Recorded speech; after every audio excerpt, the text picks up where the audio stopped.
শবে কদরের রাতে 5টি আমল মিস করবেন না। যেহেতু রমজান মাস হচ্ছে খুবই গুরুত্বপূর্ণ মাস, এই মাসে একটি রাত আছে যে রাতটি 1000 মাসের চাইতেও উত্তম। আর এই রাতটি আমরা 27-এর রাতে খুঁজে থাকি। বিশেষ করে এটা আমাদের একটি ভুল ধারণা। নবীজি সাল্লাল্লাহু আলাইহি সাল্লাম এই রাতটাকে শেষ দশকের বেজর রাত্রিগুলোতে খুঁজতে বলেছেন।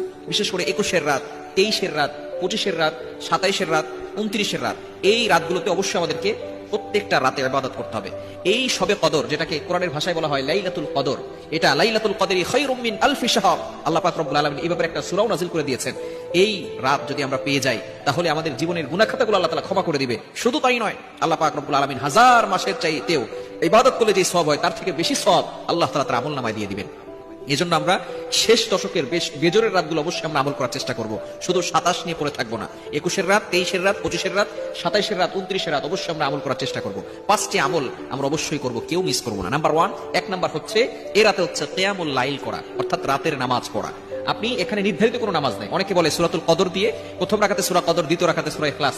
সূরা ইখলাস কতবার পড়তে হবে নির্ধারিত ভাবে কোনো সূরা নেই। আপনার যেই সূরা সহজ লাগে সেই সূরা দিয়েই আপনি নামাজ পড়তে পারবেন। চিন্তা আপনি কল্পনা করতে পারছেন, এক রাত ইবাদত করতে পারলে 1000 মাসের চাইতে উত্তম, এবং পিছনের সকল গুনাহ আল্লাহ পাক রব্বুল আলামিন ক্ষমা করে দিবেন।